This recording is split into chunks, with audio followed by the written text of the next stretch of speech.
moi aussi j'ai entendu parler de vous. Je me disais peut-être qu'on a dû se rencontrer quelque part. Mais on verra. En tout cas, je vous salue tous. Je pense que vous êtes très nombreux aujourd'hui à participer à cette rencontre. Ce n'est pas un cours qu'on va vous faire. C'est juste dans le cadre de partage d'expérience. On va parler de notre expérience par rapport à nos activités professionnelles, mais aussi sociales, parce que nous sommes des Sénégalais et nous vivons vraiment dans un contexte national et international qui est assez compliqué. Et nous devons partager l'expérience que nous avons eue pour pouvoir mieux vous prévenir, vous les jeunes. Parce que quand on dit les jeunes, c'est l'avenir de la nation. Donc on doit bâtir une nation solide, une nation saine. Et dans le cadre de cette construction, il y a beaucoup d'obstacles que nous devons franchir, beaucoup d'obstacles qui vont se dresser sur votre chemin, votre parcours. Et parmi ces obstacles, il y a ce qu'on appelle l'addiction. Et l'addiction, quand on parle d'addiction, on passe directement à drogue. Est-ce que l'addiction, c'est seulement les drogues? Ah bon? Ah mais c'est bien. Donc, l'addiction, pour comprendre ce que c'est que l'addiction, il faut remonter à très longtemps. Très longtemps dans la Rome antique. Dans la Rome antique. Parce que c'est un terme qui n'est pas à son origine médicale. C'est un terme que nous avons, nous en tant que médecins, que nous avons puisé dans le droit antique romain. En latin, ça veut dire additere. Additere, ça veut dire di à. Di à. Qu'est-ce que ça veut dire di à? Comme le verbe dire, c'est-à-dire que la personne perd son nom, et quand on perd son nom, on perd son identité. Quand dans la Rome antique, quand vous devez une dette à quelqu'un et que vous n'arrivez pas à éponger cette dette, on vous amène au tribunal. Le tribunal vous dit prend une décision et dit ah. Par exemple, M. Camara, je lui ai emprunté 1000 francs. J'arrive pas à payer ces 1000 francs. S'il m'amène au tribunal et que le tribunal constate que je suis dans l'impossibilité de payer, je ne m'appelle plus Ba, je m'appelle Camara. Et donc, M. Camara va me donner son nom, m'imposer son nom et aussi m'imposer aussi des activités que je vais faire pour son compte, jusqu'à ce qu'il juge, voilà, qu'il a payé sa dette. Et je reprends mon nom, je reprends mon identité. Donc, vous voyez, qu'est-ce que ça sous-entend? Ça. Vous dépendez de M. Ba. Donc, l'addiction, c'est pas la dépendance, mais c'est tout le processus qui mène vers la dépendance. Et quand on devient dépendant, on n'est plus libre. On devient l'esclave. Donc, addicté, quand on dit A, ça veut dire que vous êtes l'esclave de. Le temps que vous puissiez payer votre dette. Donc, c'est ce qui consomment des drogues ou qui ont une addiction, ils deviennent l'esclave du produit. Donc, ils ne contrôlent plus, parce qu'un produit n'est pas vivant. N'est-ce pas? Un produit n'est pas vivant. Alors, comment quelque chose qui n'est pas vivant peut parvenir à contrôler le vivant, la vie de quelqu'un? Donc, vous voyez, c'est assez compliqué, ce qui fait que, contrairement à l'idée qui était véhiculée, l'addiction, c'est une pathologie de la relation à l'autre.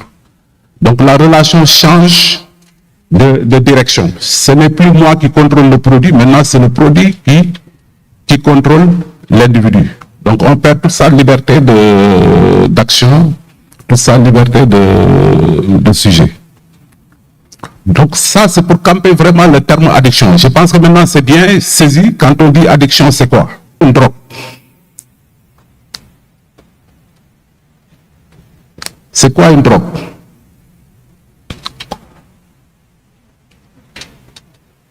Il y a une main là-bas au fond. Allez-y.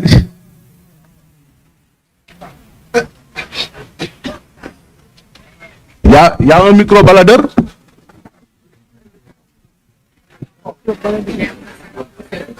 Mais venez, approchez.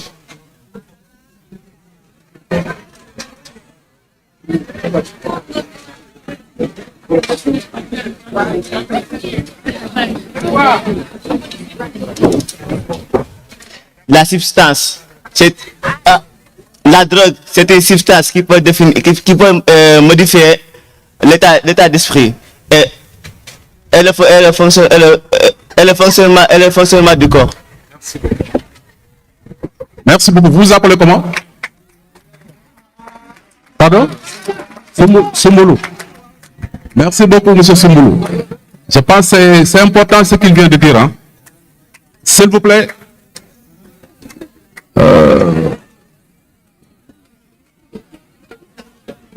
Non, c'est pour éviter, je l'ai fait exprès, hein?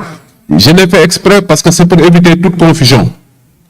Toute confusion, parce que quand on passe d'une langue à une autre, les choses changent. En anglais, drogue, ça veut dire médicament. En anglais, drogue, ça veut dire médicament. Est-ce que tous les médicaments, c'est des drogues? Voilà. Donc, c'est important cette notion de substance qui modifie la pensée, qui modifie le comportement de l'individu. Et ces modifications du comportement et des pensées de l'individu sont induites par la consommation de cette substance. C'est pourquoi l'Organisation mondiale de la santé parle de substances psychoactives. C'est ça la définition de drogue. L'aspirine, ce n'est pas une drogue parce que ça ne modifie pas le comportement. Le paracétamol, pareil. Mais si vous prenez, par exemple, un médicament comme le tramadol, un médicament comme le Valium, ça modifie le comportement, ça modifie les pensées de l'individu. Donc, ça devient une drogue, une substance psychoactive. Donc, c'était important de définir ça, de camper ça. Maintenant, l'autre chose aussi qu'il faut définir, sur laquelle il faut revenir, notamment l'addiction. Quand on parle de l'addiction, on pense drogue. Est-ce que toutes les addictions sont liées aux drogues? Tout à l'heure, vous m'avez dit non, effectivement, parce qu'il y a ce qu'on appelle des addictions sans substance. Donc, la discipline qui s'occupe de l'addictologie va au-delà des drogues, des substances. Et on voit qu'il y a des addictions sans substance, notamment les addictions comportementales qui seront abordées par Marem. L'addiction aux jeux d'argent et de vidéos, l'addiction aux jeux vidéo aussi qui vous concerne aussi. Hein. Il y a beaucoup qui sont touchés par les jeux vidéo. Il y en a qui ne peuvent même plus étudier à cause des jeux vidéo qui sont tellement concentrés.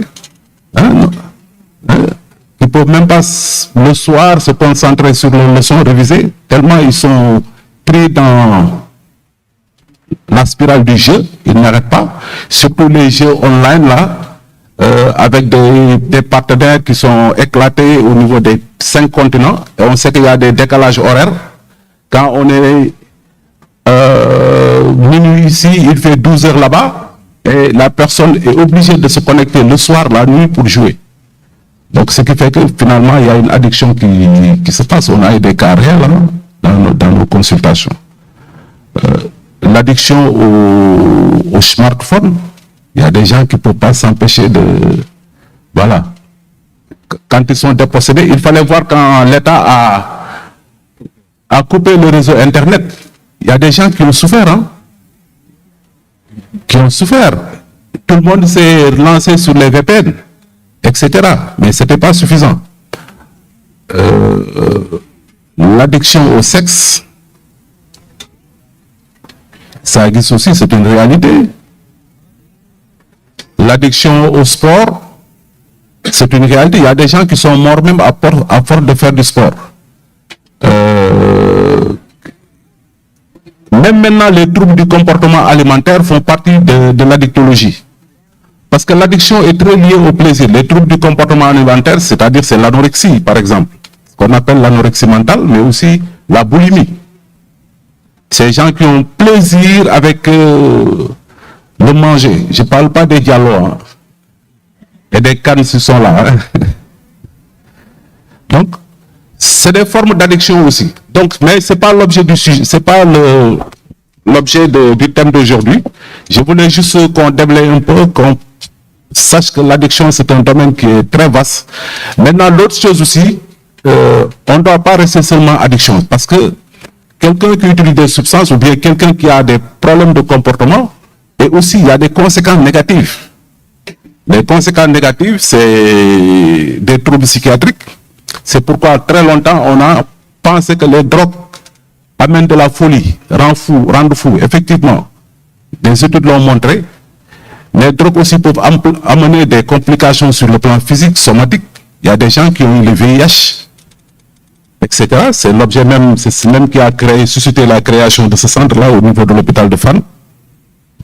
L'hépatite C qu'on connaît moins, ça touche le foie parce que les drogues, ça touche tout.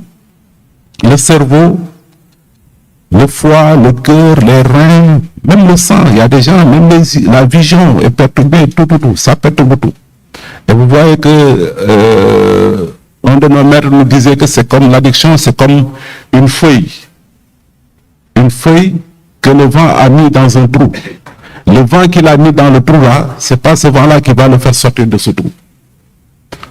Donc, il vaut mieux, je pense que même dans le Coran c'est dit, hein, il vaut mieux ne pas l'approcher, ni le toucher. Donc, il faut tout faire pour éviter cette rencontre. Parce qu'en matière d'addiction, c'est une rencontre. C'est une rencontre entre un individu, un produit et un moment. Le moment, ça peut être le lieu, ça peut être le moment temporel aussi. Ça peut être aussi l'état psychologique dans lequel la personne se situe au moment de sa rencontre avec le produit. Par exemple, quand vous êtes trop content, on dit qu'il ne faut pas toucher aux drogues. Il y a des gens, quand ils sont contents, ils vont fumer un joint, ou bien ils vont fumer une cigarette, ou bien ils vont boire un verre d'alcool. C'est des moments où il faut s'abstenir vraiment de toucher à tout produit. Pourquoi ils sont tristes? Pourquoi ils sont tristes? Voilà ce que je disais, même quand on est triste aussi, ne touchez pas. Parce que vous allez ressentir quelque chose, et les gens le disent. Pendant ces moments émotionnels, vous touchez à ça, vous allez ressentir quelque chose que vous n'avez jamais ressenti. Il y a des gens qui m'ont dit que moi, la première fois que j'ai fumé, ou j'ai bu, j'étais comme malade. J'étais comme malade. Je vomissais, je suis même tombé, truc. Et cette réaction fait que la personne aura encore la curiosité de reconsommer pour savoir pourquoi il lui a fait cet état. Parfois, il décide de ne pas recommencer, mais si c'est une personne qui est exposée, c'est là où démarre l'addiction. L'autre chose aussi que je voulais dire, et c'est là où vraiment je vais m'arrêter, parce que bon, je ne veux pas trop monopoliser, l'addiction, encore une fois, ce n'est pas une question de délinquance. On a l'habitude de le dire. On le considère comme un problème de délinquant. Quelqu'un qui boit, quelqu'un qui fume, il veut être un bandit, un voyou, etc. Ce n'est pas un problème de voyou, ce n'est pas un problème de bandit, c'est un problème de santé. Il faut qu'on le prenne comme un problème de santé. N'importe qui n'est pas addict. Je suis sûr que sur cette table-là, nous sommes combien? 4. On mettait une drogue. Ici, chacun prenait. Ce n'est pas tous les 4 qui vont devenir dépendants au produit. Les études ont montré que c'est une maladie du cerveau. Le cerveau, c'est un organe qui est extraordinaire. Parce que ça commande tout. Mais le cerveau est un organe qui est très sensible. Vous voyez une petite fièvre, quand ça monte, vous pouvez faire une crise. C'est le cerveau. Quand le taux de sucre monte ou descend, vous pouvez faire une crise. C'est le cerveau. Le cerveau est très sensible. Je peux vous donner un petit coup sur la tête et la personne va faire une crise ou bien après il va avoir une paralysie, etc. Le cerveau est très sensible à toute modification de l'organisme.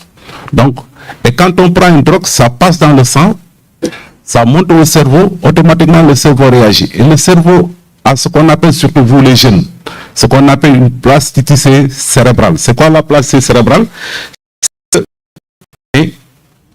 à la naissance, le capital de nerfs, de neurones que nous avons, c'est le capital qui va nous poursuivre toute la vie. C'est-à-dire que les neurones sont les seules cellules de l'être humain qui ne se reproduisent pas. Et chaque jour, nous perdons des neurones à cause des infections, à cause de l'âge, etc., des traumatismes, etc. Mais quand on parle de plasticité cérébrale, quand le cerveau est agressé, que ce soit par la fièvre, que ce soit par les drogues, il y a des neurones qui meurent. Il y a des neurones qui meurent.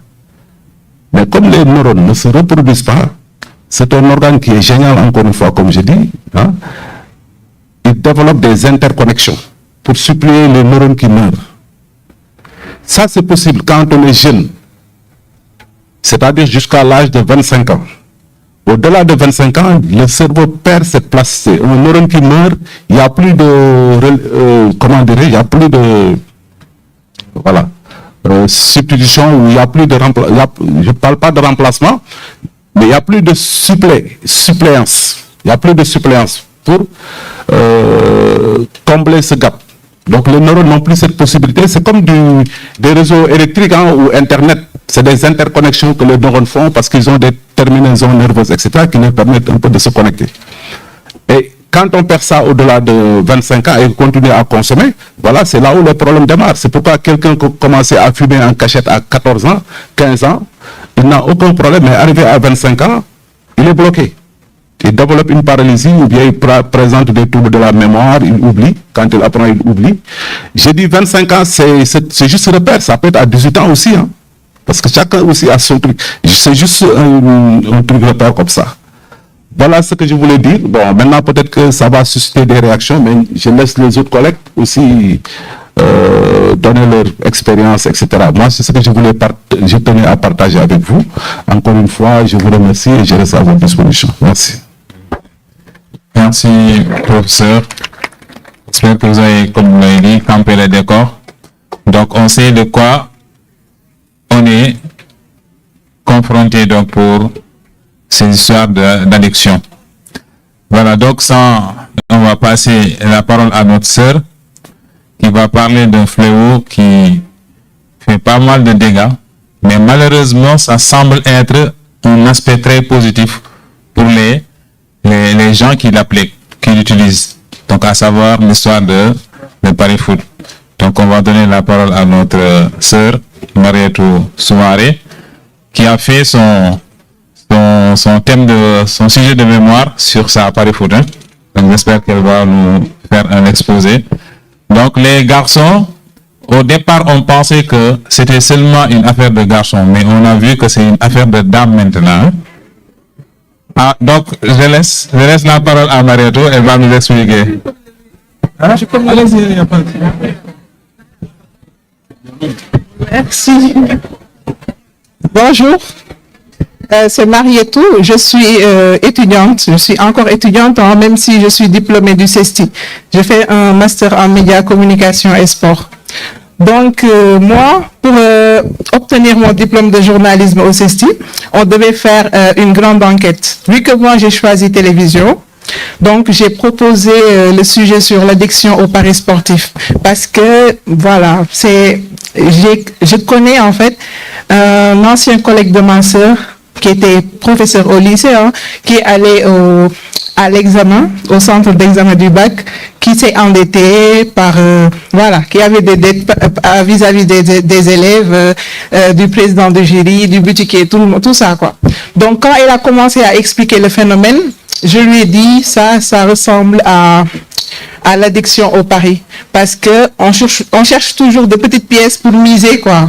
Voilà. Mais on cherche toujours de petites pièces pour miser. Le pire, c'est qu'on emprunte ça, mais on ne les rembourse jamais. Jamais. Les parieurs, ils sont comme ça, n'est-ce pas, les garçons? Si, c'est comme ça.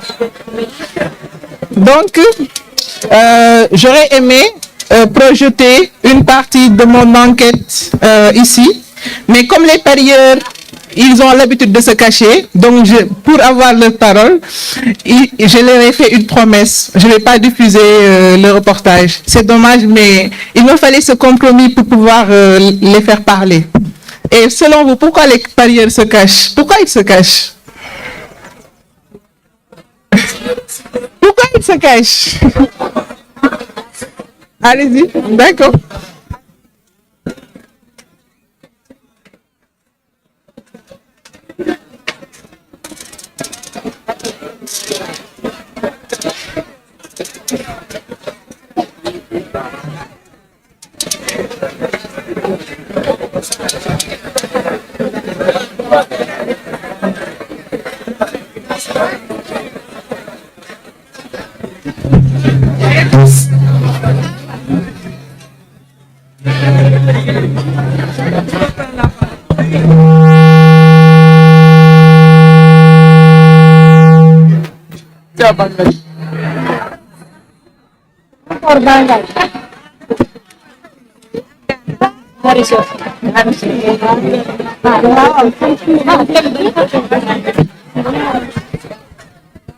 J'ai pas compris la question. Pourquoi les parieurs ont l'habitude de se cacher? Et c'est très rare de voir un parieur miser, bon, faire le ticket là. Bon. Pour ceux qui n'utilisent pas leur téléphone, c'est rare de voir un parieur parier dans une boutique de pari foot qui est près de chez lui. Quand on habite Koloban, on va aller en ville pour parier. Pourquoi? Parce qu'ils voulaient garder leur honneur. Leur honneur. Oui. Donc, ça veut dire que le pari...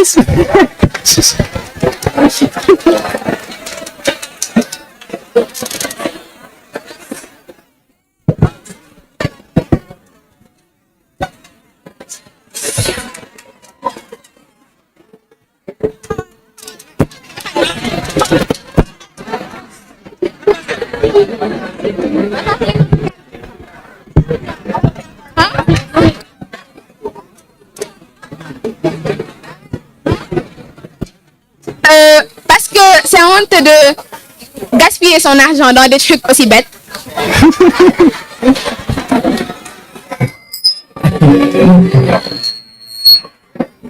Madame Silla, est-ce qu'elles ont entendu la question? Pourquoi on se cache? Si, ils ont bien compris la question. Ah, vas-y.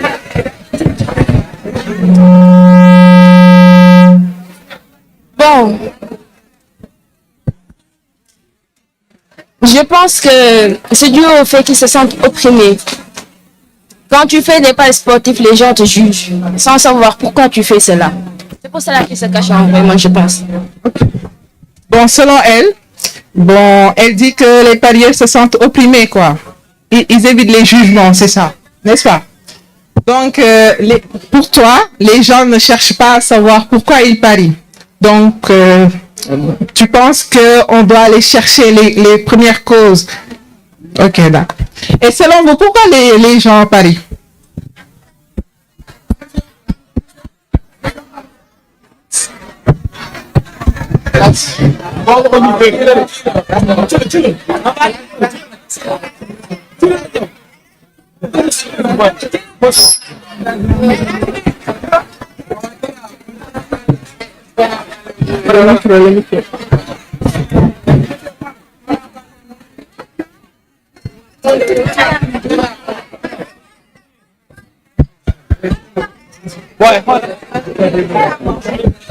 D'accord.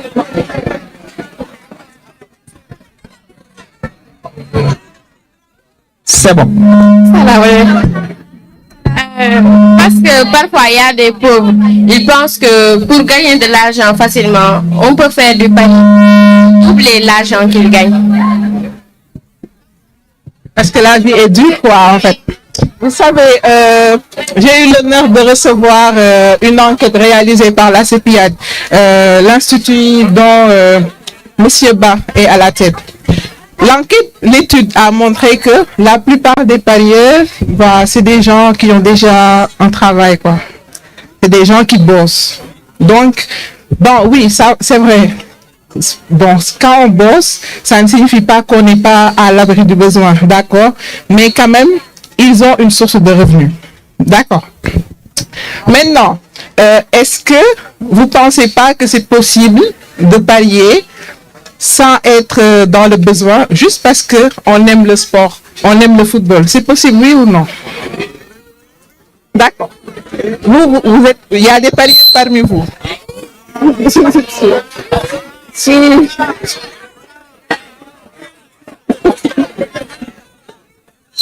On te donne la parole. On te donne la parole. Bon, on laisse tomber.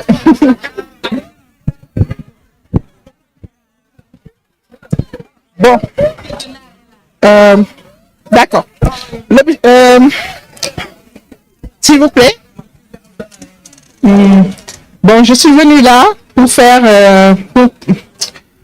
part de mon expérience en tant que journaliste qui a travaillé dans ce domaine-là. C'est un peu glaçant parce que j'ai rencontré des gens qui ont, bon, de visu, ils sont bien portants, voilà, ils sont heureux et tout. Mais au fond, il suffit qu'ils commencent à parler des paris sportifs pour qu'ils fassent couler des larmes, en fait. Parce que ça détruit leur vie, malheureusement. Ça détruit leur vie. Est-ce qu'un jour, vous êtes imaginé qu'un jeu comme les paris sportifs peut détruire la vie des gens?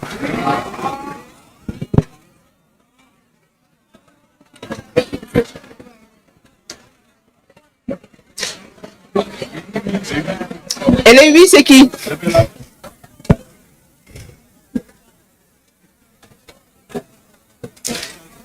Donc, pour tous les autres, c'est pas possible que les paris sportifs détruisent notre vie. Non. Oui, pourquoi? Non, pourquoi? Ça dépend de quoi? Ça dépend de quoi?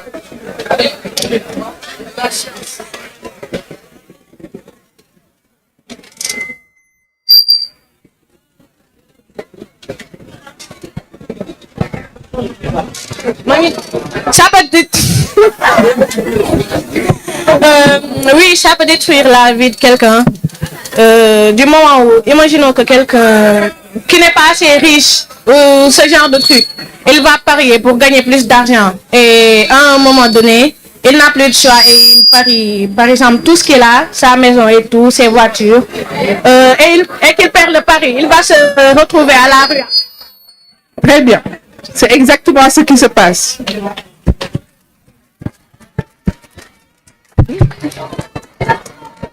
Je me rappelle avoir regardé une vidéo sur YouTube. Il y avait une petite famille. Comment c'est? Je me rappelle avoir vu une vidéo sur YouTube. Il y avait une petite famille, une maman et son enfant. Mais ils vivaient heureux et tout. Mais un jour, le père, il a découvert le pari sportif comme un jeu. Il a commencé à y jouer progressivement.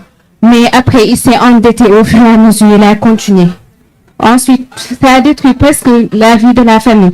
Ensuite, la femme, il est allé chez une famille riche pour être porteuse de leur enfant, puisque la femme ne pouvait pas donner d'enfant.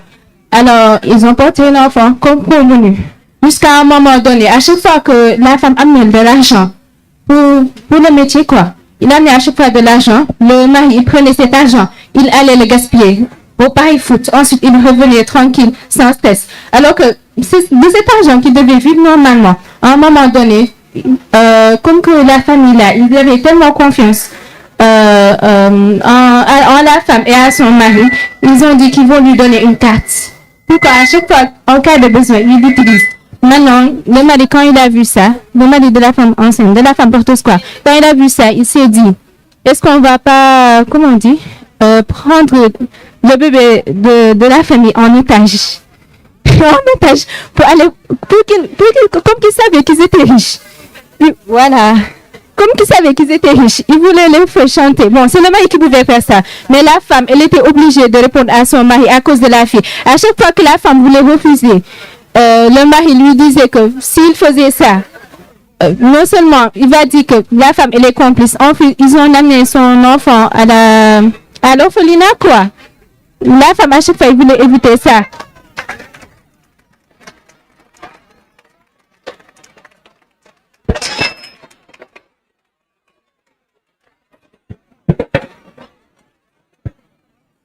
C'est très intéressant, je comprends. Mais finalement, les paris sportifs peuvent détruire l'équilibre de toute une famille, en fait. c'est à la famille entière que cela Exactement. détruit. Parce que certains parieurs, ils arrivent à un niveau où ils peuvent se priver d'absolument tout, mais sauf de l'argent, de la mise. C'est ce qui passe maintenant, c'est ce qui devient la priorité. Oui. Tiens, ce qui s'est passé, le mari a vu que qu'on a pris beaucoup d'argent de la carte bancaire. Il est venu appeler la police. Quand ils sont arrivés à l'avion, ils ont pris la femme et le mari, ils les ont menottés. Maintenant, la femme essaie d'expliquer qu'ils n'étaient pas complices, mais ils ne l'ont pas cru jusqu'à que la femme riche quoi, de la famille riche, elle est venue. Elle a dit que la femme là, elle dit la vérité. Parce que le bébé, moi, leur cérémonie là qu'ils font là, quand ils faisaient ça, quand la femme était dans leur chambre pour se reposer, elle avait mis une caméra. Et ils ont vu une discussion entre lui et son mari qui lui faisait chanter à chaque fois. Mais maintenant, ils ont délivré la femme, ils ont amené l'homme en prison. Merci.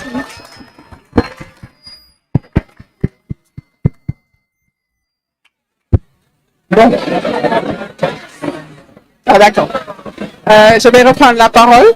L'échange était intéressant, mais je suis obligée de reprendre la parole un peu. Bon, moi,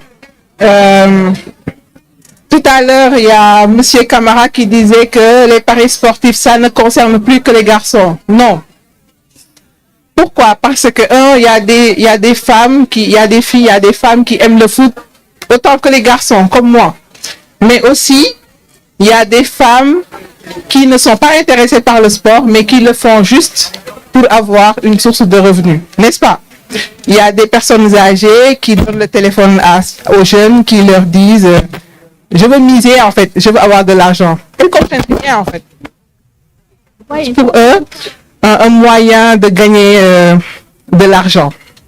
Maintenant, moi, en fait, j'ai commencé mon enquête avec le témoignage d'une fille. C'était le témoignage le plus poignant, donc j'ai ouvert mon enquête avec ça. Elle disait que, bon, elle ne peut pas passer un jour sans parier. Elle peut pas. Elle est une fan de foot, comme moi. Je la connais. Maintenant, elle est arrivée à un niveau où elle pouvait même plus payer son loyer. Pourtant, elle travaille. Mais même l'argent qu'elle devait à son bailleur, elle l'utilise pour les paris sportifs. On peut même se priver de nourriture pour pouvoir miser. Parce que, comme le professeur l'a dit tout à l'heure, on devient l'esclave de ça, en fait. On devient l'esclave des jeux. Donc, même nos besoins les plus prioritaires passent après la mise. Il faut miser, c'est ça. Et l'objectif des bookmakers, c'est pas pour vous amuser, hein. Ils ne se lancent pas dans une entreprise pour nous faire plaisir, non. Parce que pour eux aussi, ce sont des capitalistes, c'est l'argent qui compte le plus. Je vais prendre un exemple. Une journée du 9 octobre 2022. J'étais en contact avec un employé de la LONASE. Donc, il m'a donné des données confidentielles. Je l'ai diffusé auprès de mes professeurs, mais sans mentionner le nom parce que c'est la clause de confidentialité chez les journalistes. Donc, pour la journée du 9 octobre 2022, à Dakar seulement, je parle même pas de tout le territoire national, ou bien non, c'est surtout le Sénégal, Dakar et région. Il y a eu 75 000 de mise, c'est-à-dire que la LONASE a reçu 75 millions sur une journée seulement. Une journée. Dakar et les régions, une journée. Et vous savez ce qui constitue le gain des parieurs? C'est même pas 15 millions. Les parieurs, ce qu'ils ont gagné, ce n'est même pas 15 millions. Et tout le reste, ce sont les bénéfices de la LONASE. Le principe, c'est que il y a beaucoup de gens qui jouent et il y a juste quelques-uns parmi eux qui gagnent.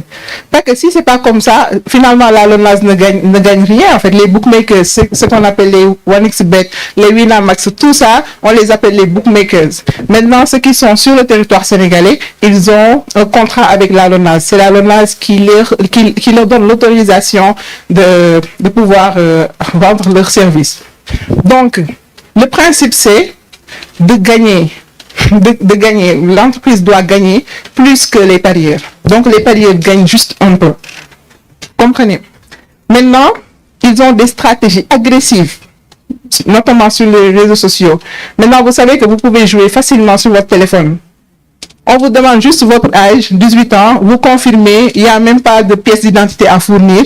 Donc, ça veut dire que ils ne se préoccupent vraiment pas de votre âge.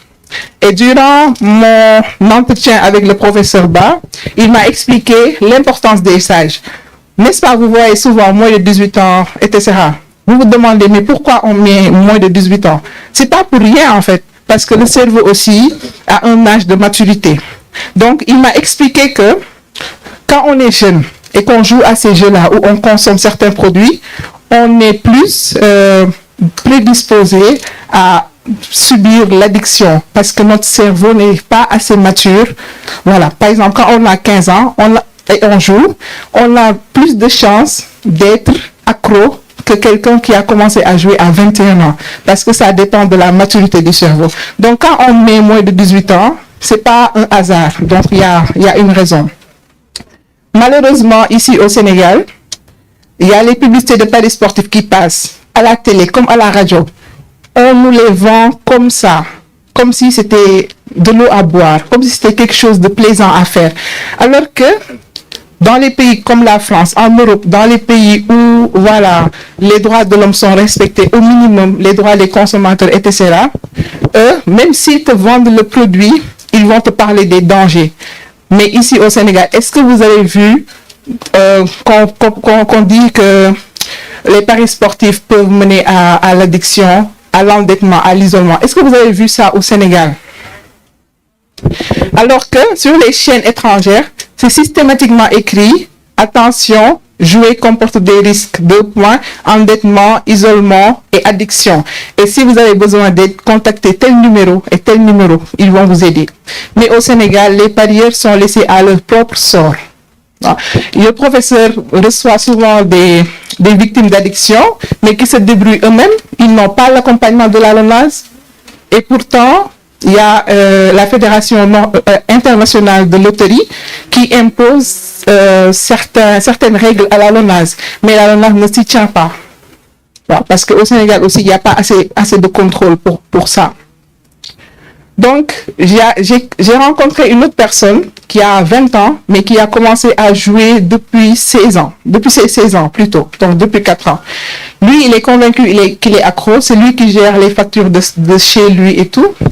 Mais quand il a l'argent de la facture d'électricité, il mise ça. Mais il mise ça parce que, pour lui, c'est une occasion de doubler son argent. Parfois, il réussit, mais parfois, il ne réussit pas. Donc, il est dans un stress constant, en fait, parce qu'il joue contre le temps.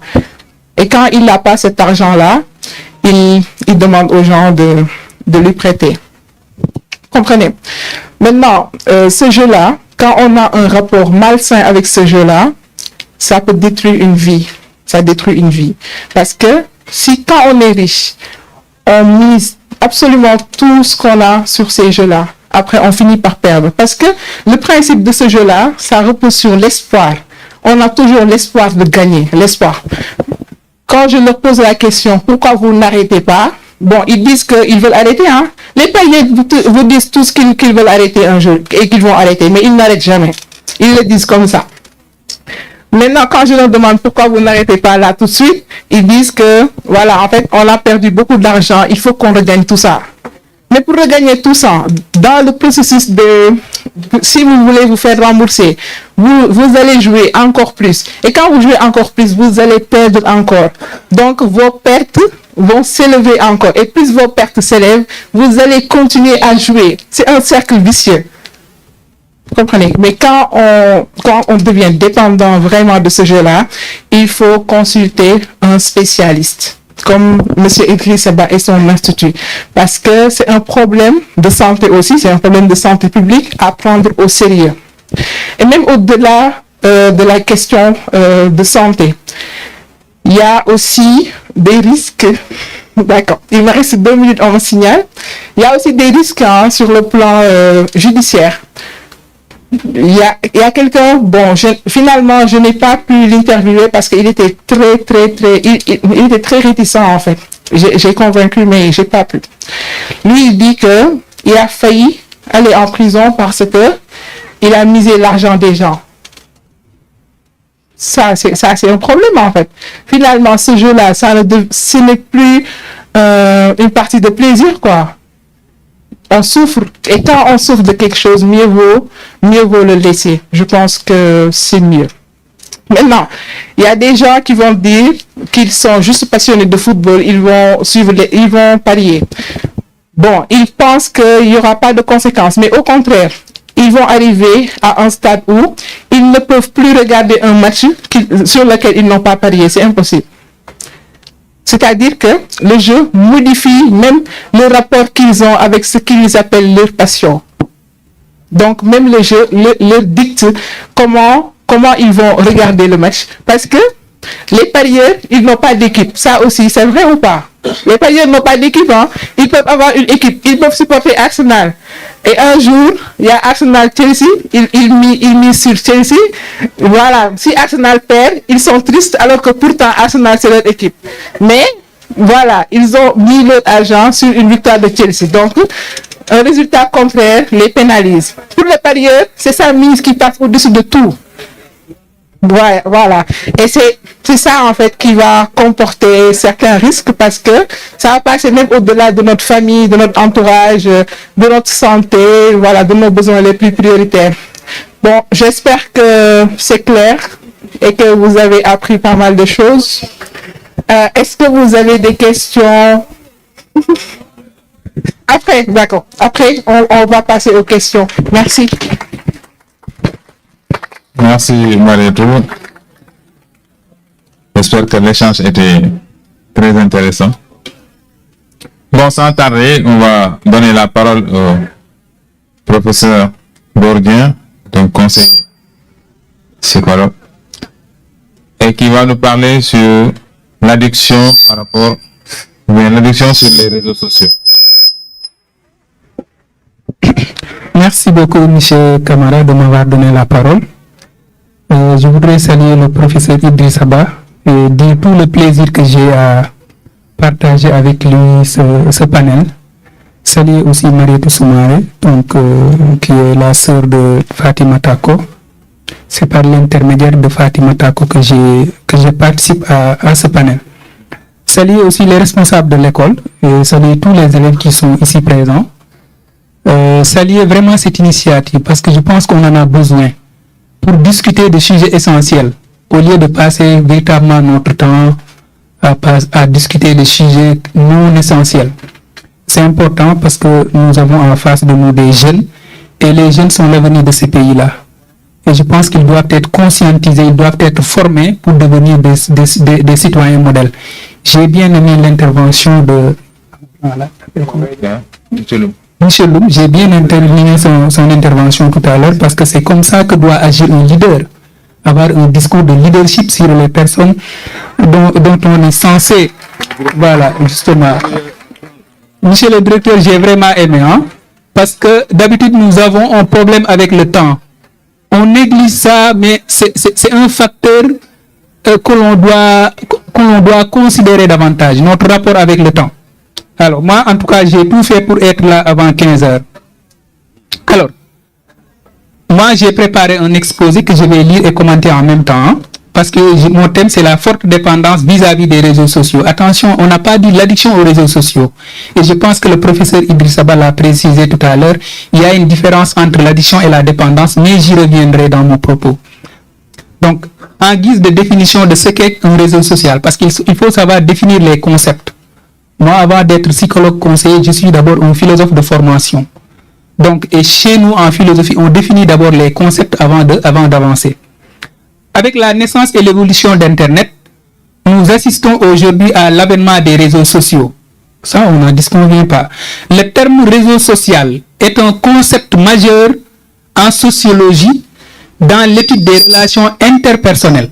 Il s'agit de relations interpersonnelles au sein d'une communauté. Dès le début du XXe siècle, c'est-à-dire dès le début des années 1900, des chercheurs se sont intéressés à l'analyse des réseaux sociaux en se penchant sur les types de relations sociales. En ce sens, les réseaux sociaux sont des ensembles de relations sociales de nature plurielle avec une diversité d'acteurs sociaux qui sont entretenus par différents canaux de communication. Donc, le concept de réseaux sociaux renvoie à des communautés virtuelles. Je reviendrai sur le terme virtuel parce que nous avons, par exemple, l'Université virtuelle du Sénégal devenue par la suite l'Université numérique Cheikh Hamidou Kane. Et comme j'ai l'habitude de dire, parfois quand on oriente là-bas les nouveaux bacheliers, ils se plaignent. Et ils ne savent pas que derrière le virtuel, il y a le réel. Parce que les cours qui sont dispensés ne sont pas dispensés par des robots, mais par des personnes physiques. Donc, le concept de réseaux sociaux renvoie à des communautés virtuelles permettant aux individus de créer leur profil public.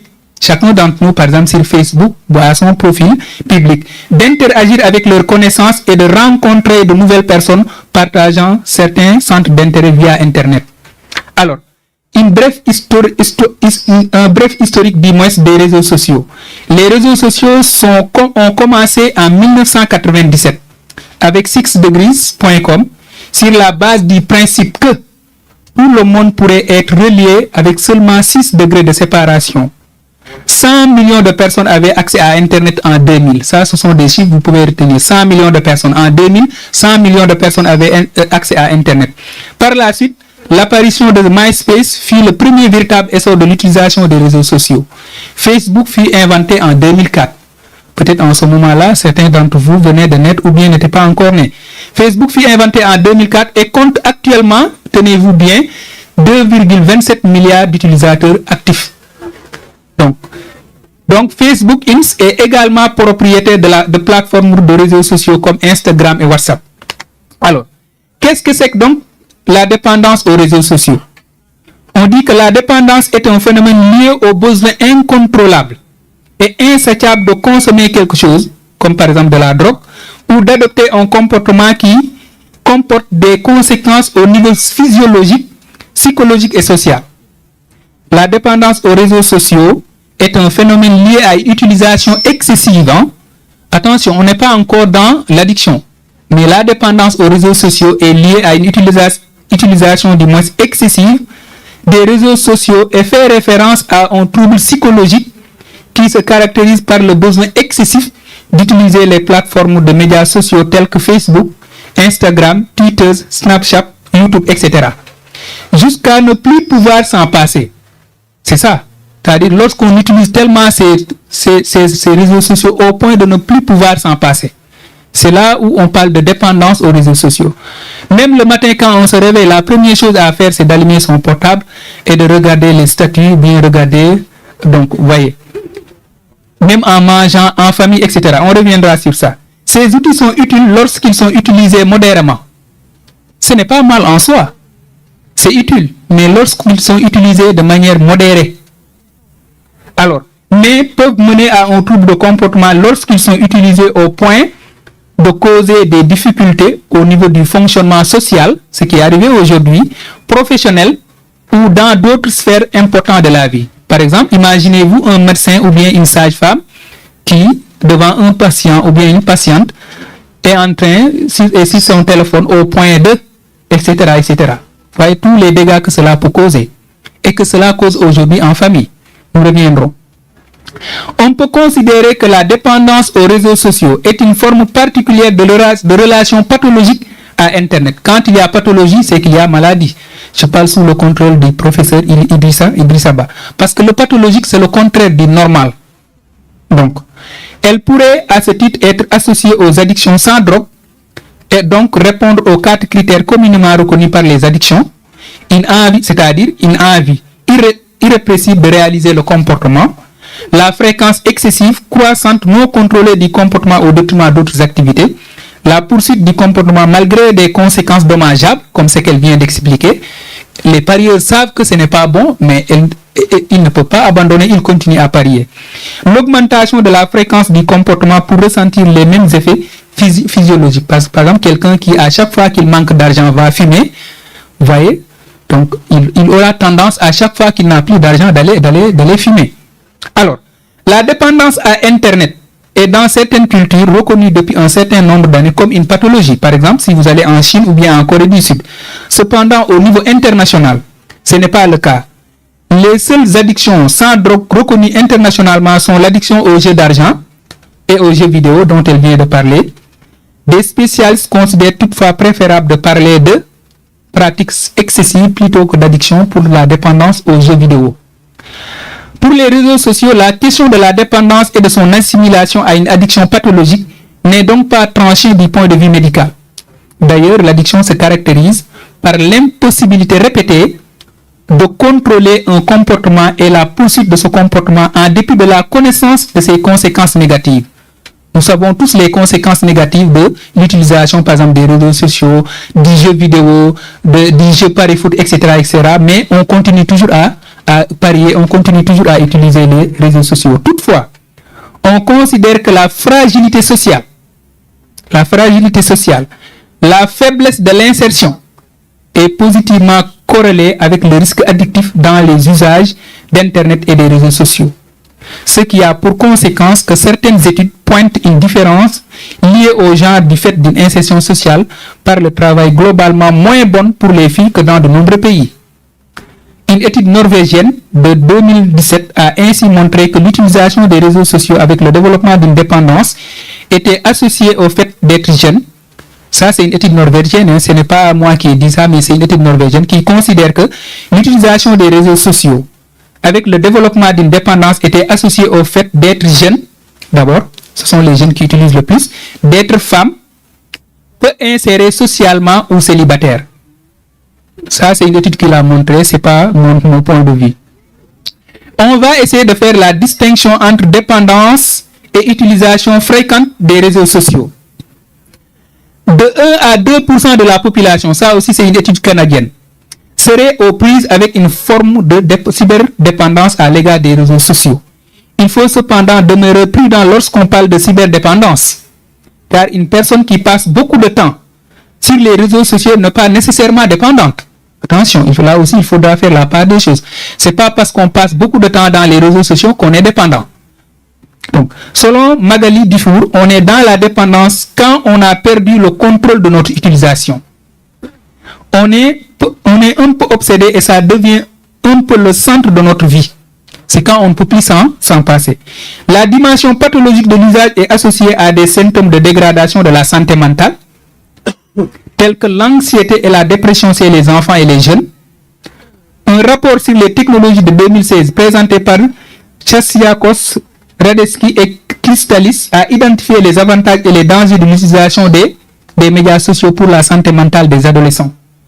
Il a montré que la quantité de temps passé sur les médias sociaux n'est pas le facteur clé, mais qu'il fallait surtout se demander comment ce temps est passé. Des baisses de bien-être et de satisfaction de vie ont été constatées chez les adolescents les plus âgés qui consommaient passivement les médias sociaux. En revanche, ces baisses n'ont pas été constatées chez ceux qui étaient plus activement engagés. Alors, pourquoi donc les réseaux sociaux sont une addiction ou bien peuvent devenir une addiction? En effet, selon de nombreux chercheurs, les réseaux sociaux produisent des effets sur le cerveau. Le professeur et Maritou en ont parlé tout à l'heure, qui pourraient être comparés à ceux provoqués par la drogue et qui entraînent l'addiction. Ainsi, les likes, c'est-à-dire les j'aime, ou bien les vues. Parce que quand on met un statut, on a 200 vues, 300 vues, etc. selon un peu le contact qu'on a. Ou bien quand on poste quelque chose sur Facebook, on peut avoir 1000 j'aime, on peut avoir sur YouTube, etc. Mais ces likes-là apparaissent alors comme des doses de dopamine qui satisfont notre représentation du moi idéal. C'est-à-dire qui flattent un peu notre ego. Nous avons 1000 vues sur WhatsApp, nous avons 1000 vues sur Facebook, nous avons 1 million de vues sur YouTube, etc. On se targue d'avoir un certain nombre de vues à travers les choses que l'on poste sur les réseaux sociaux.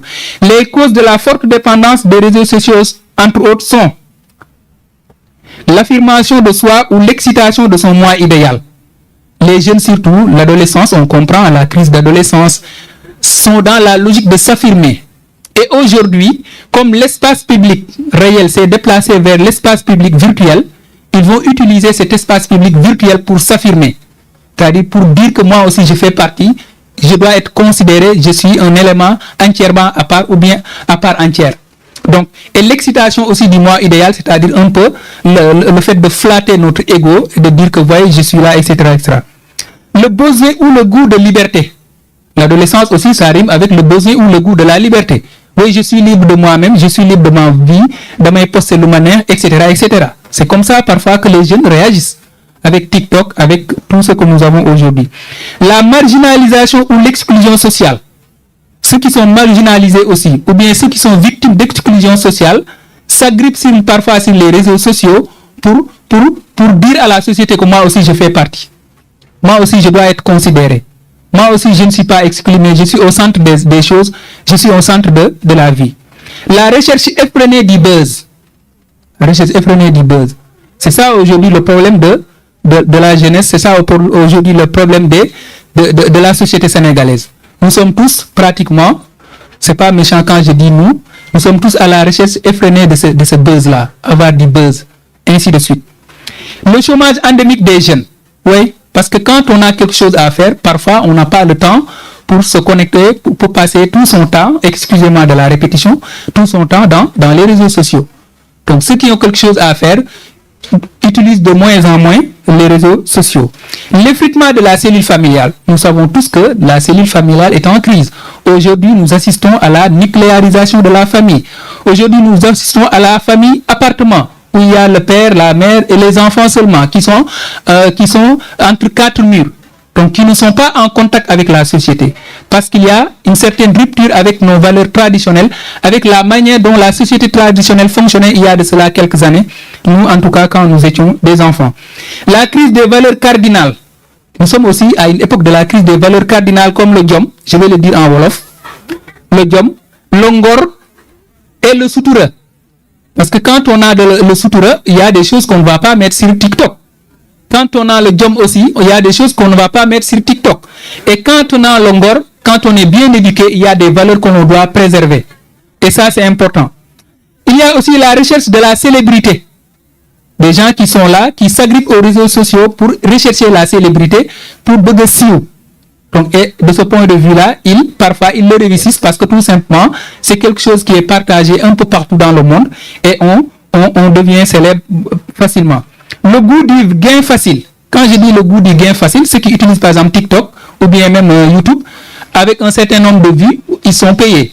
Et ça, c'est facile parce qu'on gagne de l'argent de manière facile. On gagne de l'argent en se réveillant tous les jours et peut-être en filmant même son visage alors qu'on n'a pas encore, donc, voyez, etc. Une vulnérabilité génétique à l'addiction et ainsi une fragilité psychique. Une fragilité psychique, c'est-à-dire une introversion, ceux qui sont introvertis, l'anxiété, la dépression, une mauvaise estime de soi, des difficultés à résoudre ses problèmes, l'impulsivité et la recherche de sensations très fortes. Donc, quels sont les effets d'un usage fréquent chez les réseaux sociaux, des réseaux sociaux chez les jeunes? Plusieurs études affirment qu'une utilisation fréquente des réseaux sociaux peut entraîner des impacts psychologiques sur l'utilisateur. L'utilisation fréquente des réseaux sociaux augmente le risque de souffrir de problèmes de santé mentale. Nous y reviendrons. Chez les adolescents, le risque de souffrir d'anxiété ou d'autres problèmes internes de santé mentale est 2 fois plus élevé chez les grands utilisateurs des réseaux sociaux. Parce que les adolescents sont beaucoup plus vulnérables. Soit ceux qui les consultent plus de 6 heures par jour. Les effets négatifs de l'usage excessif des réseaux sociaux sont la moins bonne qualité de sommeil. La moins bonne qualité de sommeil, ok. Et la réduction du temps consacré aux activités protectrices contre les troubles de santé mentale, comme lire un livre. Aujourd'hui, il nous est difficile de lire un livre parce que le téléphone a pris la place du livre, le téléphone a pris même la place de la télévision. Donc, faire de l'exercice physique ou voir des amis. Même quand on fait de l'exercice physique, on va faire comme ça et on va envoyer aux autres. Donc, voilà. L'utilisation des réseaux sociaux a des impacts sur l'estime de soi des jeunes et provoque l'encouragement de la passivité, le déclin de la lecture et peut entraîner chez l'utilisateur, suivez bien, ça peut entraîner chez l'utilisateur des problèmes de santé physique, comme l'obésité parce que ben place rengaito. Donc des problèmes psychologiques comme le stress, l'anxiété ou la dépression, par exemple, quand on a coupé Internet au mois de juin ou bien au mois de juillet dernier, ils étaient carrément fous, hein, parce qu'ils ne pouvaient pas se passer du fait d'utiliser Internet. L'isolement et la solitude. L'isolement et la solitude. Vous entrez maintenant dans une maison, vous saluez, personne ne vous répond. Chacun est sur son téléphone. Vous pouvez même aller prendre quelque chose dans la cuisine et sortir, personne ne va pas le remarquer.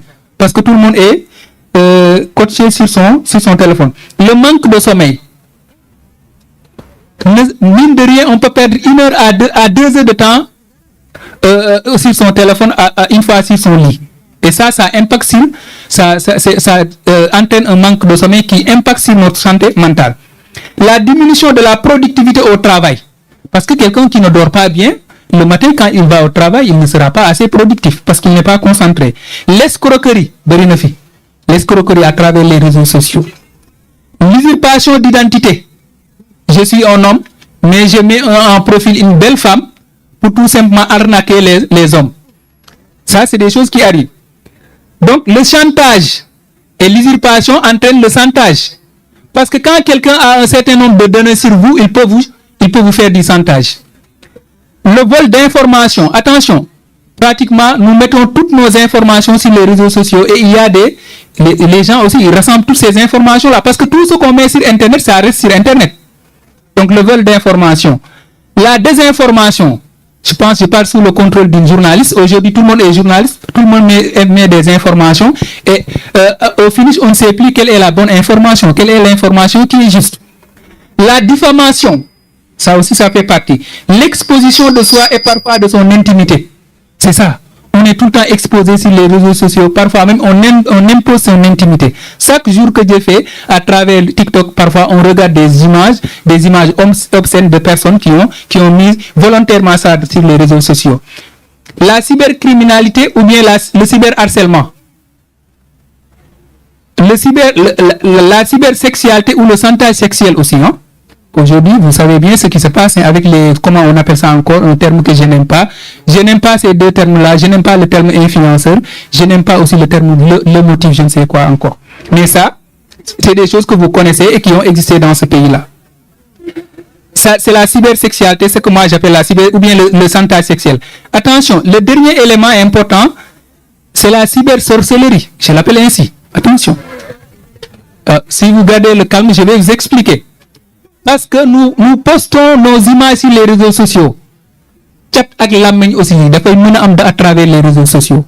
Parce que de la même manière que nous suivons les réseaux sociaux aussi, j'extrapole un peu, le monde des djinns aussi suit les réseaux sociaux avec nous.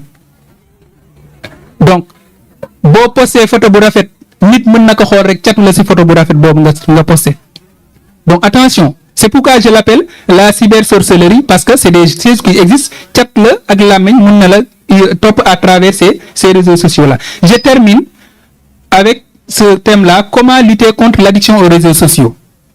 Pour contrer l'addiction aux réseaux sociaux, il est judicieux de diversifier ses activités et de consacrer davantage de temps à des activités hors ligne. Tout le temps nga nek ligne rek baxul, parfois ngeen wacc ligne bi touti. Il s'agit de redécouvrir les joies de la socialisation en face à face. Tege na les téléphones yi toog añandoo ensemble. Donc, de la vie de famille avant les réseaux sociaux, c'est-à-dire avant les réseaux sociaux, les gens étaient ensemble. Suñu maam yi dañuy daan label, etc., etc. Donc, ce qui peut souvent être plus satisfaisant et enrichissant que les interactions en ligne. Il faut aussi instaurer, c'est un conseil que je vous donne et que je donne à moi-même aussi, instaurer une journée sans téléphone. Quand je dis une journée sans téléphone, on a son téléphone, mais on ne se connecte pas aux réseaux sociaux ce jour-là. On désactive sa connexion. Et je sais que c'est déjà difficile. Vos réactions montrent que c'est difficile. Ok. Passer des heures sans téléphone. Accorder plus de temps à la lecture qu'à la connexion sur Internet. Passer plus de temps de discussion en famille que d'heures devant l'écran de son téléphone. Et le dernier, je tiens vraiment à ce que vous notez ça, si possible. privilégier la prière et la méditation aux échanges sur les réseaux sociaux, car Internet permet de se connecter au monde et aux autres, mais la prière et la méditation permettent de se connecter à Dieu et à soi-même. C'est pourquoi je tiens à ce que vous notez ça. Privilégier la prière et la méditation aux échanges sur les réseaux sociaux, car Internet permet de se connecter au monde et aux autres, mais la prière et la méditation permettent de se connecter à Dieu et à soi-même. Et sur ce, je vous remercie de votre aimable attention. Merci, M. Gordien. Bon, on est contraint par le temps, puisque tout ce qu'on a entendu de nos illustres intervenants, on peut en tirer une information capitale. Si la personne est dans cette situation, donc forcément il a besoin d'une prise en charge. Et heureusement, M.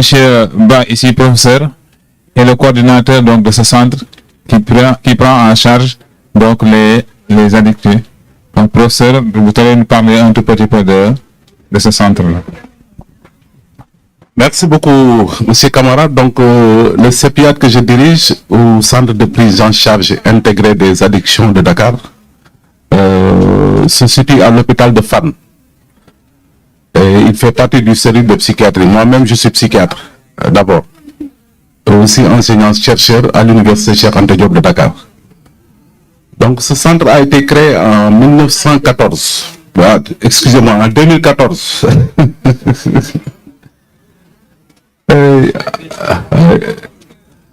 Donc on l'a créé en 2014 et c'est suite à une enquête que nous avons menée en 2011 et qui avait montré, parce qu'avant on était dans le déni, hein. C'est bien, et moi je salue vraiment les dirigeants de cette école parce qu'ils ont osé soulever un problème qui d'habitude n'est jamais posé ni dans les familles ni dans les écoles. Et je pense que les élèves passent le maximum de leur temps à l'école, plus même que le temps qu'ils passent à la maison, avec les enseignants, mais aussi entre eux. Et je pense que c'est des modules quand même que l'éducation nationale même doit inclure dans le curriculum des écoles. On doit parler de sexualité dans des écoles. On doit parler de drogue aussi dans les écoles.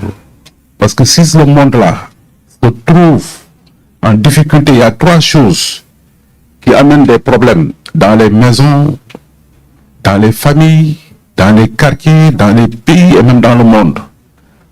C'est l'argent, c'est le sexe, c'est les drogues. Et qui monopolise ces trois éléments-là domine le monde. Si on connaît des problèmes, c'est à côté. Pourquoi ne pas introduire ça dans le curriculum des écoles de l'éducation nationale? Et je salue vraiment l'initiative, cette excellente initiative que les dirigeants de cette école ont pris. Très peu ont eu le courage. Les gens ont honte d'aborder certains thèmes. Mais on ne l'aborde pas pour susciter la curiosité. Mais on l'aborde pour donner des informations, pour permettre aux personnes-là de pouvoir connaître et de pouvoir prendre leurs décisions. Parce que quand on vous forme, quand on vous informe, on vous donne du... C'est une force, en fait, qu'on vous donne. C'est mieux. Beaucoup de gens ont touché à la drogue sans savoir ce qui les attend. Mais vous, maintenant, vous êtes avertis et vraiment, il faut choisir, saluer cette initiative. J'en parle parce que tous les pays, en tout cas nos pays, tous les pays, en tout cas nos pays là d'Afrique, ont voulu ignorer le problème. N'ont jamais voulu prendre leurs responsabilités par rapport au problème de drogue. Les drogues, ce qui les amène ici, ce ne sont pas les petits Sénégalais ou les pauvres Sénégalais. Ça vient de trop loin. Il n'y a que le cannabis qui est cultivé ici. Mais quand vous prenez l'héroïne, ça vient d'Afghanistan, d'Asie. Quand vous prenez la cocaïne, ça vient d'Amérique latine. Quand vous prenez les volets là que vous consommez, ah, il faut qu'on en parle, hein. Vous consommez des volets qui est de l'ecstasy. Ça vient d'Asie. Donc, c'est pas n'importe qui... Il paraît qu'il y a maintenant de petits laboratoires au Nigeria, etc., qui ont été démantelés, etc. Mais la plupart du temps, ça vient d'Asie, d'Inde, ça vient du Japon, ça vient de la Chine, etc., du Pakistan. Et on voit que nous sommes de plus en plus envahis par les Chinois, par les Indiens, etc., Et parfois même, on est étonné sur le rythme de travail. Parce que quand on prend ces produits, et c'est ça même qui attire, c'est le piège pour les élèves. On le dit, quand vous le prenez, vous pouvez étudier. Quand vous le prenez, vous ne sentez pas la fatigue, vous ne dormez pas, etc. C'est un piège. C'est un piège. Parce que si vous restez 3 jours sans dormir, ce qui vous guette, c'est plus grave que... Voilà. C'est plus grave après. Imaginons quelqu'un qui reste 3 jours ou 5 jours sans dormir, sans manger, et qui ne ressent ni fatigue ni sommeil, et qui va continuer à fonctionner. Et après, il va rester 1 mois à l'hôpital. Vous voyez ce qu'il perd, sans compter les conséquences. J'en parle parce que nos États ont toujours fermé les yeux. Nos États ont toujours dit Dakar, c'est une plaque tournante. Donc, le problème de drogue là, les drogues ne font que transiter ici et ça part. C'est destiné à l'Europe. Et après, ils se sont rendus compte, alors que la réalité, c'est que les gens là, les narcotrafiquants, ils sont très intelligents. C'est ce qui introduisent la drogue ici. Parce qu'ils ne payent pas les gens qui les introduisent en argent, en espèces. Ils les payent en produits, en nature, en drogue.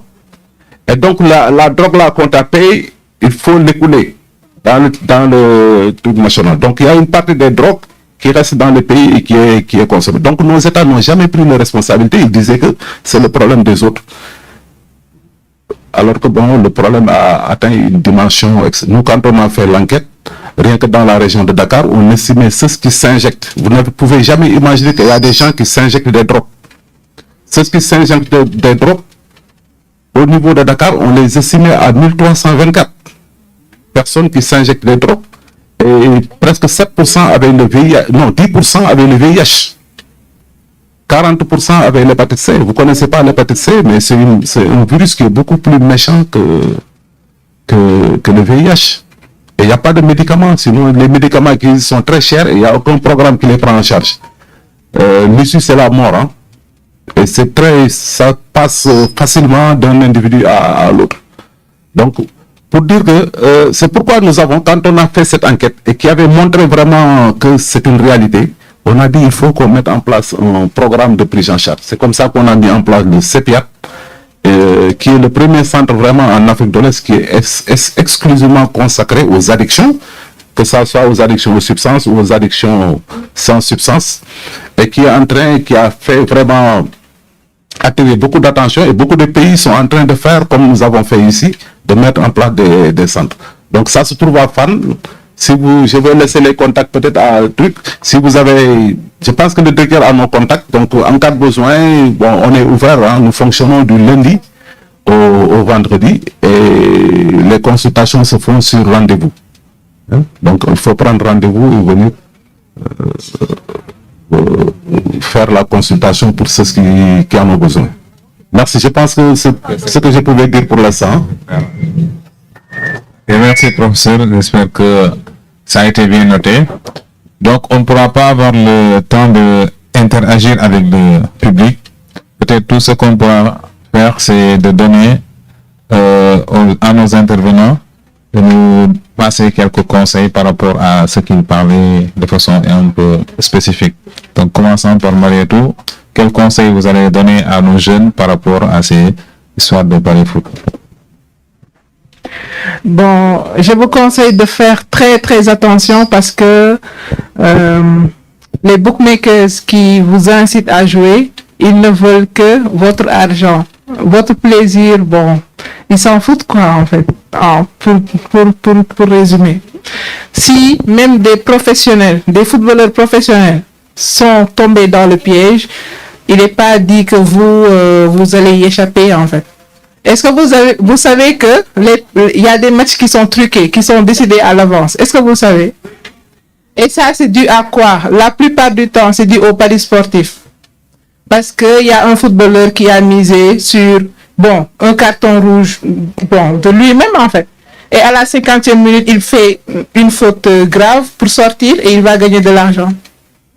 C'est pour ça, c'est une raison pour laquelle les salaires des footballeurs sont très élevés, pour qu'ils ne se laissent pas tenter.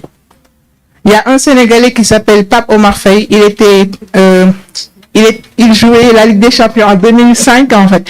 Il a même affronté Arsenal et Thierry Henry. Il a été sur le même terrain que Thierry Henry et tout. Il était prometteur, mais sa carrière a pris fin parce que il est tombé dans le piège des paris sportifs. Après, vous allez faire des recherches. Il a évolué au FC Toul. Bon, la FIFA l'a radié comme ça. Parce que, à l'époque, vers 2005, les salaires n'étaient pas très importants, surtout en Suisse. Et lui, voilà, il y a sa famille qui dépendait de lui. Il avait besoin d'argent. Il a fait perdre son équipe. Il a raté beaucoup d'occasions. Mais après tout ça, bon, c'est flagrant, en fait. Après, il y a de plus en plus de joueurs qui sont tentés par les paris sportifs. Il y a récemment Sandro Tonali qui a été suspendu. Est-ce que vous savez? D'accord, voilà. Donc, si même les professionnels tombent dans le piège, il n'est pas dit que vous allez y échapper. Donc, ne dites pas, je vais jouer, mais je vais jamais être accro. Non, vous n'en aurez jamais la garantie. Et plus vous jouez, plus vous avez une chance d'être accro. Donc, faites très attention et ne donnez pas aux bookmakers ce qu'ils veulent. Vous leur faites gagner de l'argent et vous perdez. D'accord. Merci. Donc, le message est clair. Donc, on passe la parole à M. Ngordien pour aussi les mêmes conseils, et surtout en rapport avec notre société, parce que lui, il s'est présenté comme étant un philosophe avant d'être un conseiller psychologue. Donc, en tant que philosophe, en tant qu'observateur de la société, quel conseil donnerez-vous à nos jeunes? Bon, merci beaucoup. Bon, je pense que je vais miser sur le concept de déconnexion. Pas au sens de Samir Amin, hein, mais déconnexion au sens d'inviter tout le monde, à commencer par moi-même, parce que moi aussi, j'aime me connecter, mais de pratiquer de temps en temps la déconnexion. J'ai dit tout à l'heure que journée sans portable, mais ça veut dire qu'on a son portable. Parce qu'on peut toujours avoir un téléphone simple qui n'est pas Android. Et en ce moment-là, on va bien dormir, parce que moi, je me souviens, à un certain moment, on avait volé mon téléphone, je suis resté presque des semaines sans téléphone Android, mais en ce moment-là, je dormais bien. Parce que je ne perdais plus mon temps à voir des statuts, à regarder quoi que ce soit. Donc, et comme aussi, moi, je ne suis pas trop télé, depuis que j'ai eu mon bac, j'ai divorcé avec la télévision. Chez moi, je n'ai pas de télévision. Je ne regarde pas la télévision, à moins que je vais chez quelqu'un. Non, c'est vrai, hein, ce que je suis en train de vous dire, c'est la vérité. Donc, on peut regarder la finale de la Coupe d'Afrique. Moi, je ne regarde pas, ça ne me dérange pas. Et donc, si je n'ai pas un téléphone portable, ça me permet de bien me reposer. Donc, nous perdons beaucoup de temps sur les réseaux sociaux. Et ce temps-là, nous devons le consacrer en tant qu'élève, en tant qu'étudiant, en tant que professionnel, parfois à la lecture. La lecture est beaucoup plus instructive que parfois ce que nous faisons sur les réseaux sociaux. Donc, je ne dis pas d'abandonner carrément les réseaux sociaux, mais je dis qu'il faudra en faire un usage responsable, un usage éclairé, un usage qui est équilibré. Autrement dit, passer du temps dans les réseaux sociaux, mais aussi ne pas négliger de passer du temps à faire autre chose. Et comme je l'ai dit aussi, la meilleure façon de se connecter à soi-même, c'est de se déconnecter des réseaux sociaux. Et nous avons besoin de nous connecter à nous-mêmes pour mieux nous connaître. Connaître toi-même de Socrate, pour mieux nous connaître, savoir qui nous sommes. Et c'est dans ce sens-là aussi qu'on va découvrir la voie de la connaissance, même si connaissance, peut-être il n'y a pas, mais de la connaissance de Dieu. Donc la meilleure façon de nous connecter à Dieu et de nous connecter à nous-mêmes, c'est de nous déconnecter des réseaux sociaux. C'est ça que je voudrais dire en guise de conseil. Et vous souhaitez bonne chance pour le reste de l'année. Merci, M. Dieng. Donc, avant de clôturer, on va donner la parole au directeur Michel Loum. Et surtout, nous appelons et nous invitons à nos élèves à bien suivre ce concept de samedi de Hikma. Donc, l'objectif, c'était ça. Toujours vous mener, vous orienter vers des spécialistes, vers des experts dans des domaines, afin que vous découvrez donc leur domaine, leur profession, mais surtout d'apprendre d'eux. Parce qu'on les amène ici pour que vous soyez des références pour vous. Donc, M. Loum, vous avez la parole en guise de conclusion.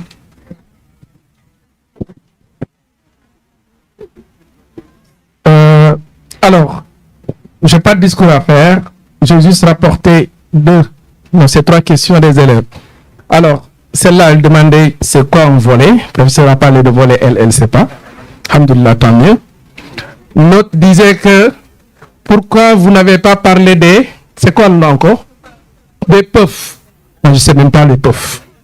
Pourquoi vous n'avez pas parlé des puffs? En tout cas, ce qu'elle a rajouté, c'est que les élèves utilisent les puffs dans les écoles.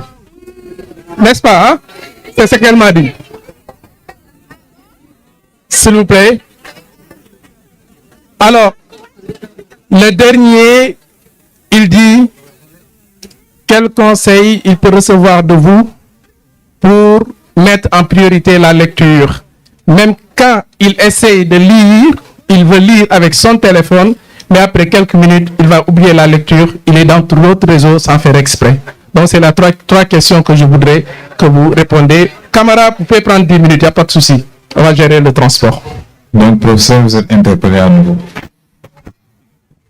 Merci beaucoup de nous avoir fait le retour là par rapport aux questions qui se posent. Effectivement, j'ai parlé de volet et je l'ai fait exprès de ne pas être entré dans les détails. C'était un peu pour susciter des réactions parce que je m'attendais à ce qu'il y ait après des échanges.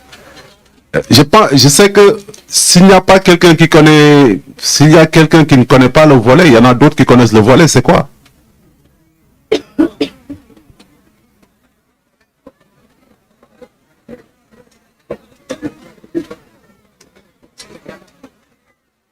Ok.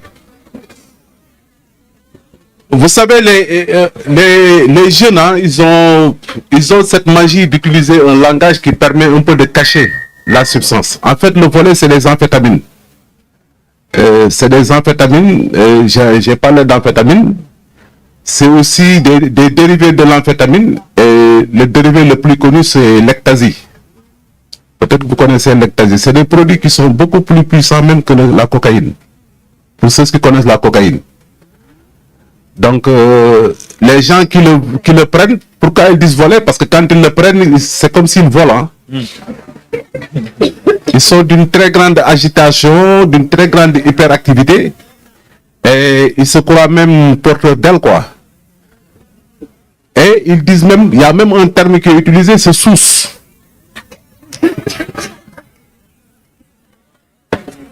N'est-ce pas? Vous connaissez sous. Si je dis sous, vous connaissez mieux. Hein? Hein? Vous connaissez sous, c'est quoi?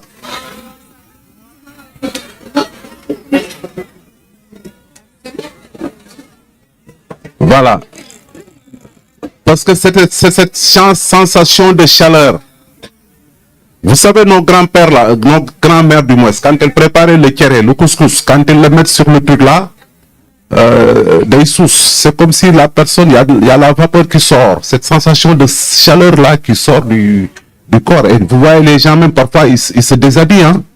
Ils se mettent tout nus tellement ils ont cette sensation de chaleur. Ça c'est, pour résumer, c'est les amphétamines, donc c'est le volet, c'est ça, ils volent. Et c'est des drogues qui sont vraiment utilisées en milieu festif. Attention aussi, il y a une autre forme de consommation de drogue qui peut même passer inaperçue dans les écoles, ce qu'on appelle la ligne. Vous connaissez M. Loum? Ok. M. Loum est bien informé, hein? Je connais parce que Voilà. j'ai des élèves qui l'utilisaient. Moi, oui. En général, quand on voit des baisses de résultats, des comportements bizarres, le réflexe c'est de convoquer le parent et de lui poser des questions. Son comportement à la maison. Quand un parent maintenant avoue que son enfant est tout le temps enfermé dans la chambre, il achète souvent du Sprite, voit des comprimés, et ils m'ont expliqué un peu comment ils le font, cette drogue, à la maison, dans la chambre, sans pour autant que les gens ne savent pas. Et j'ai discuté avec beaucoup d'élèves qui connaissent, hein. Ouais, ils n'avouent pas de prendre, mais ils disent que oui, ils connaissent. Ensuite, ils ont un autre nom. L'autre jour, c'est les élèves qui étaient au bureau, c'est des élèves de première, vous êtes là. J'ai dit, est-ce que vous connaissez la ligne? Ils ont souri. Il y a un autre qui a donné un autre nom, les autres ont dit oui. C'était qui encore? Hein? Tofon. Hein? Vous voyez? Donc maintenant, nous, on est dépassés. Eux, ils parlent plus de lignes, ils parlent d'autre chose. C'est une réalité, M. Ba. Merci. Merci beaucoup. Monsieur Loum, oui, non, c'est vrai. C'est le fond, en fait, c'est un sirop. Au fond, c'est un sirop qui est vendu à la pharmacie pour la toux, contre la toux du moins, et qui est à base de codéine. Et quand on le met dans un soda, ça renforce vraiment l'effet de la codéine. Et il y a des gens qui sont morts à cause de ça. Moi, je me rappelle le premier cas que j'ai eu, c'était un élève qui était tombé dans le coma dans la cour de récréation, dans son école. Il était tombé dans le coma, donc on l'a évacué à l'hôpital, les gens l'ont réanimé. Heureusement, bon, on a fait appel à nous et quand on est venu, on l'a examiné et on s'est rendu compte, parce que quand on examine, on sait qu'il a pris une drogue, quoi. Et quel type de drogue? Et on lui a donné un antidote, c'était la naloxone, et automatiquement il s'est réveillé. Et après on a discuté. Les responsables de l'école pensaient qu'ils ont leur boisson, quoi, parce qu'il est venu avec une bouteille de Sprite dans son école. C'était un groupe qui consommait. Lui, c'était sa première expérience. Donc il est tombé dans le coma, il a failli mourir. Donc, attention, là, c'est surtout connu, ça vient du milieu des rappeurs. C'est les rappeurs qui ont introduit ça. Et le rappeur qui était le plus grand consommateur, j'ai oublié le nom, c'est un rappeur américain qui est mort de ça. Hein? J'ai oublié le nom, il me donne le nom. Donc, ils savent. Just work, voilà. Le puff ou la puff. Vous savez, l'industrie du tabac,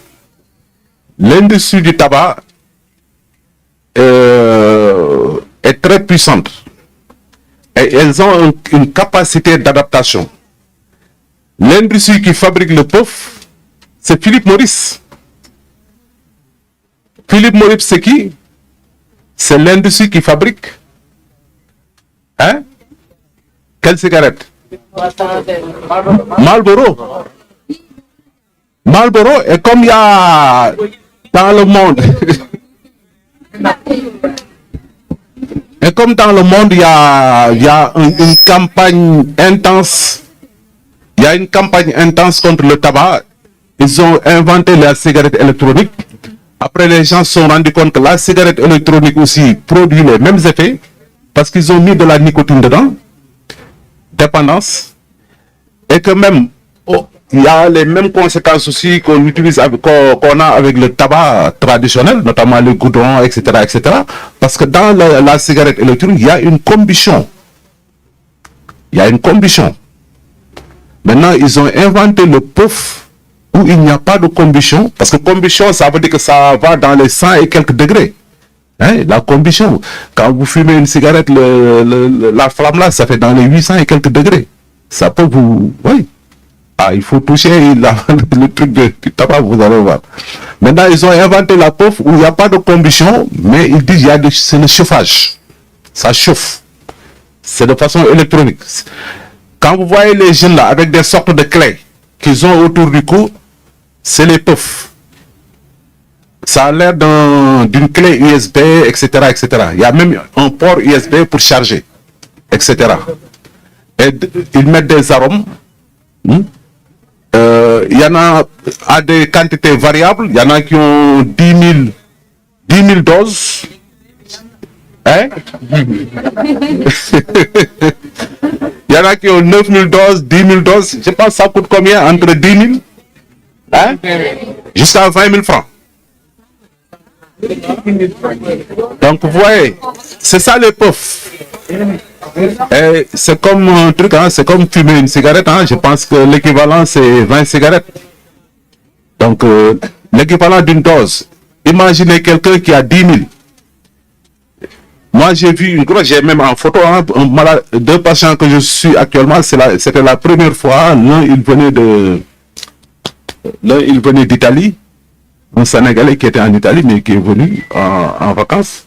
L'autre, il est au Sénégal, hein, mais il était en France. Après, bon, il a eu des problèmes, il est rentré. Donc, ils sont dans le puff que je suis en ce moment, mais voilà. Ils ont des trucs, j'ai pris des photos, c'était la première fois que je voyais ça. Ils ont des trucs de 10 000 doses. Et ils peuvent l'utiliser pendant une semaine, etc. Et puis après, ils achètent chaque semaine 10 000 francs ou 20 000 francs. Ça varie de 10 000 à 20 000. D'accord. Donc, c'était ce que je voulais dire. Hein. Je pense l'autre question, c'est plus pour monsieur... Monsieur Dia, oui. Ouais. C'est par rapport à la lecture. Hein. Bon, je pense que la lecture est une activité qui n'est pas toujours facile hein, parce qu'elle nécessite la solitude, elle nécessite la concentration. Et il y a des gens qui sont un peu hostiles, hein, entre guillemets, à la lecture. Dès qu'ils ouvrent un livre, ils commencent à dormir. Mais il faudra un peu maintenir.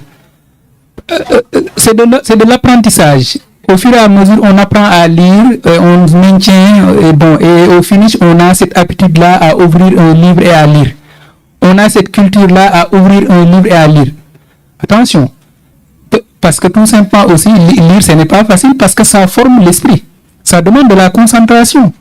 Et tout le monde n'est pas appelé à se concentrer le maximum possible pour pouvoir comprendre, par exemple, un roman, un essai, un livre, etc., etc.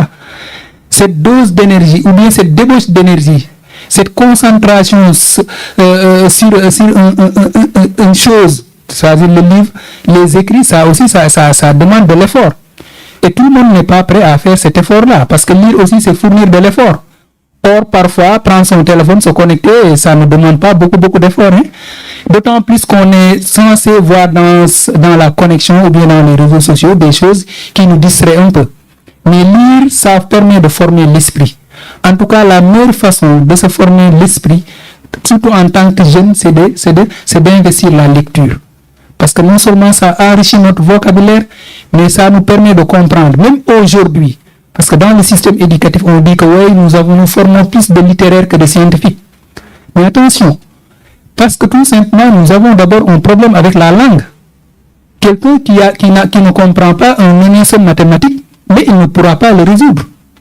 Or, si on n'a pas un bon niveau en français, on ne pourra pas comprendre l'énoncé mathématique. On ne pourra pas comprendre les sciences. La preuve, je pense que la dernière fois que vous avez organisé cette cérémonie-là, c'était avec le professeur Souleymane Bachir Diagne, qui a eu le bac B, l'équivalent aujourd'hui du bac S1, et qui est pourtant philosophe de formation. Ça veut dire quoi? Ça veut dire que les grands scientifiques sont aussi de bons littéraires. Ce sont les littéraires qui ne sont pas, ce sont tous les littéraires qui ne sont pas toujours de bons littéraires. Un professeur de l'université de Dakar dit que des littéraires sans lettres, c'est ce qu'on a aujourd'hui. Parce que tout simplement, les gens ne lisent plus. Nous sommes dans une société où on ne lit plus. Par exemple, il y a actuellement une grande activité littéraire qui se passe dans ce pays-là. Il s'agit de quelle activité? Pour ceux qui sont un peu informés. Il y a une grande activité littéraire au plan national qui est en train de se passer actuellement. C'est quoi pour ceux qui sont informés? Vous voyez? Je risque de ne pas avoir la réponse. Par exemple, actuellement, à Fatick est en train de se passer le Salon national du livre. Mais on n'est même pas informé. Voilà, c'est ça. Et je suis sûr et certain que si je vous dis qu'il y a un joueur de l'équipe nationale qui s'est marié récemment, c'est qui? Merci beaucoup. J'ai la réponse. Merci, M. Dieng. C'est pertinent comme remarque. Voilà, donc, juste pour clôturer. Tamara, pour terminer, s'il vous plaît. S'il vous plaît. S'il vous plaît.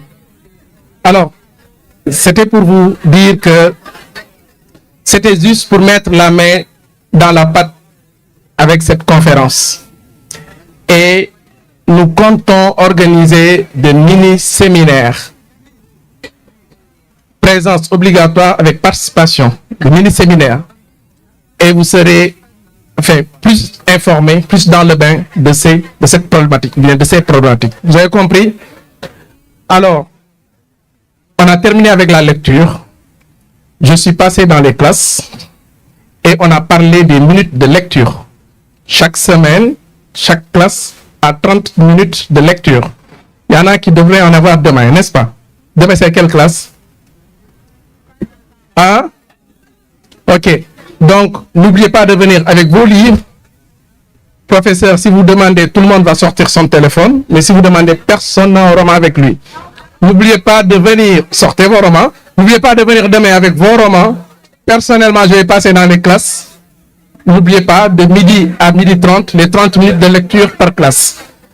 Répondez au professeur. Au moins. Lui, il a Sortez vos romans, sortez.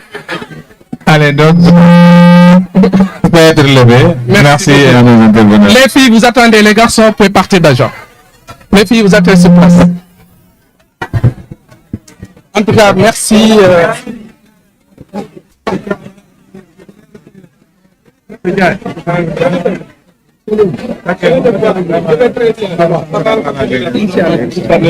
madame, je m'en envoyé des messages.